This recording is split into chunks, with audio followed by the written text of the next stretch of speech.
back to Dream Catchers. With us today is Gonudogo Hemlock. He's talking to us about his involvement with our culture as well as our youth and a sort of renaissance of our culture. So let's talk a bit more about your involvement with the youth. You have a program that's been going on for 2 years. It started up January 2010, Yeah. and it's called Live Like a Champion. Live program. Like a Champion. I always forget it. So what inspired that?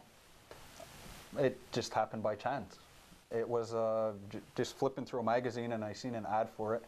And it was something that I thought, the youth could really pick up on because, martial arts and all of that are really big with our youth, especially, with UFC. But the thing that caught my eye about this project was that they said it was because of what the UFC was creating that they wanted to make this project, because you have a lot of people watching it and all they see is like just guys going into the cage, punching face and, tapping the guy out and things like that, and then that's it. And so what this project was meant to do was to really give people a grounding back in what martial arts really were all about, and the whole encompassing of a lifestyle of dieting, training, but also giving back to the community. That was a really big thing that caught my eye, was that what would be required of them being in this program would be that they would have challenges that they would have to do in order to give back to the community in whatever way it might have been. So as the project was going, we did different things where if people needed help, all they had to do was call, and we would have the guys there and the girls, and they would all be working together to help out whoever it was that needed help. So how many youth are involved? Right now, we just finished again, and we had about 15 youth who were involved. And one of the last things that they did was they had given food donations to the food basket drive. Right. I read about that. It was over $1,000 worth of food that the kids donated to this food basket drive. So things like that, but it's like the martial arts and fitness stuff comes second. Mm-hmm. All the other stuff has to come first. We're eating healthy, giving back to the community. Because it's a school project, they have to have their marks up and behavior and everything else like that in order to be a part of the project. Mm-hmm. What exactly is the format? Like once they sign up, do you meet every 2 weeks, or is there like a mandate? Like what exactly goes into it? Well, we have training with them after school for twice a week. And during that time, we just remind them that, you should be doing this, you should be doing that. If there's an event coming up, we'll let them know that they have to get ready for it. And they know right off the bat, because we sit down with them and we lay it out, that this is what you're joining up with. So, understand that right away. And is it just you who's the head of this? Nope, there's myself, Gahua Stacy, Chrissy Goodleaf. And the first year we had a whole bunch of people who came in. It was really more of an intensive program we had the first time around. And the second time around, we kind of took a step back and we said, okay, we're going to slow it down a little bit, and because, time-wise and everything else like that. But the first time around, we had a lot of people who came out to help. There's just like too many names to mention, but everybody who came out, they all volunteered their time to give to these kids who were part of the program, And we had a lot of people within the community who had martial arts experience, karate, jiu-jitsu, jeet kune do, kickboxing, all different kind of things that they came in to offer to give to these kids. Mm. The last time around, we had a Gahuas who took the lead in the training, and he, gave kids really basic things, but it was more fitness-based to, show these kids that to stay physically active, to stay physically fit and everything, and have fun with it. Do you receive any funding for this? Nope. The first time around, we had raised money, and the first time we had it, we were supposed to have brought them to Hawaii.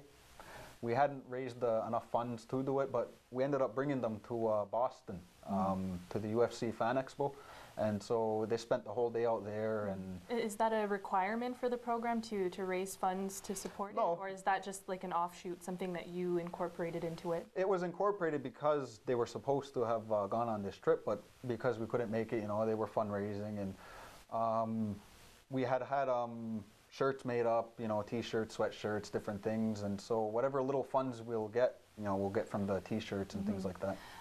So from my experience, I've seen your team out a couple of times. I think you guys were jogging once on the island, and another time you were at Sadie's Walk. Yep. Are these the sort of things that you participate in? Yep, there's all sorts of things. Whenever like something fitness-based will come up, we'll take part in it. If there's something going on at the youth center, you know, we'll have the kids go help out.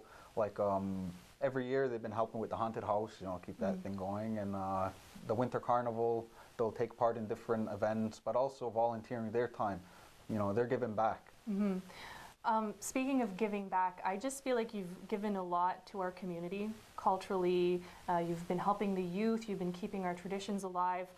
How does that make you feel to know that you're a role model? You're someone who's there inspiring our youth and, you know, out there doing what you're supposed to do?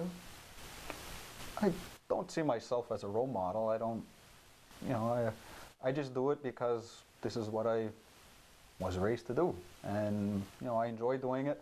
I enjoy working with the youth, doing what I do at the Longhouse. That's been my life. And so, you know, So it's something that just comes very naturally to you.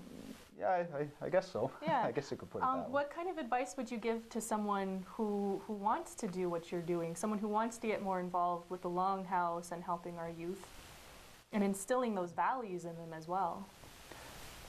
For a youth who's wanting to do that, learn what you can. Learn what you can in order to pass it on. You know, I would really encourage them to stay in school, read, look back on if there's things that you want to learn about, read about it. If you're curious, ask questions. Talk to elders, because there's a whole slew of information that we have in this community with the amount of people that we have that people can still learn from. And the best time to do it would be now. You know, don't say I'm going to do it later. Don't say I'll have time for it later, because those elders who have all of that knowledge, you know, they're on in years now. And in order to maintain and keep that knowledge going, you got to go out now. You got to get that now. Because in reality, we don't know how much time we have here. And so we have to take the time that we have, not for us. You know, for me, I don't do this for me. It's not just that I'm trying to do something for me to, you know, build a name for myself. What I do, and because it goes back to that cultural foundation that I was raised with, is that we don't do these things just for our own personal benefit. We do it for the collective, but the primary ones that we do all of this for is the ones who aren't even here yet. We have to maintain it now in order for them to have it when they get here. Right. So, Well said. Well, that's all the time we have for today. I just want to thank Joel for being on today. Greatly appreciated. And we'll see you next month. Take care. you know.